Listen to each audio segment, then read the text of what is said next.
Chapter 18, Sloka 34. Yaya tu dharma kamarthan. Yaya tu dharma kamarthan. Yaya tu dharma kamarthan. Dhrityadharayaterjuna. Dhrityadharayaterjuna. Dhrityadharayaterjuna. Yaya tu dharma kamarthan. Dhrityadharayaterjuna.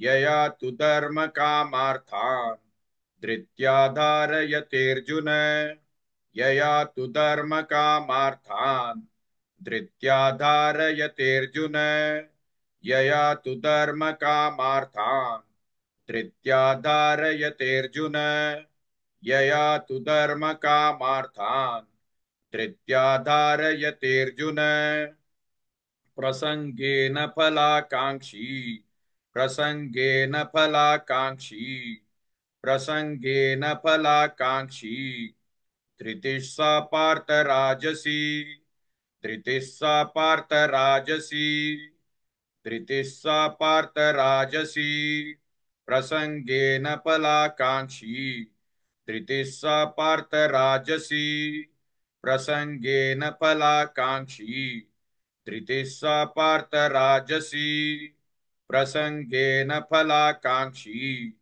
धृतिस्सा पार्थ राजसी प्रसंगेन फलाकांक्षी धृतिस्सा पार्थ राजसी प्रसंगेन फलाकांक्षी धृतिस्सा पार्थ राजसी यया तु धर्म कामार्थान् धृत्याधारयतेऽर्जुन प्रसंगेन फलाकांक्षी धृतिस्सा पार्थ राजसी.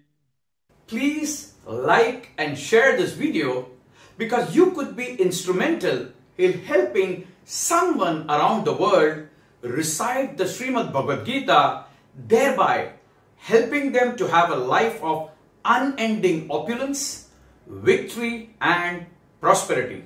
This is mentioned in chapter 18, sloka 78. Yes, don't forget to buy my book, Leadership Can Be Child's Play. Namaste.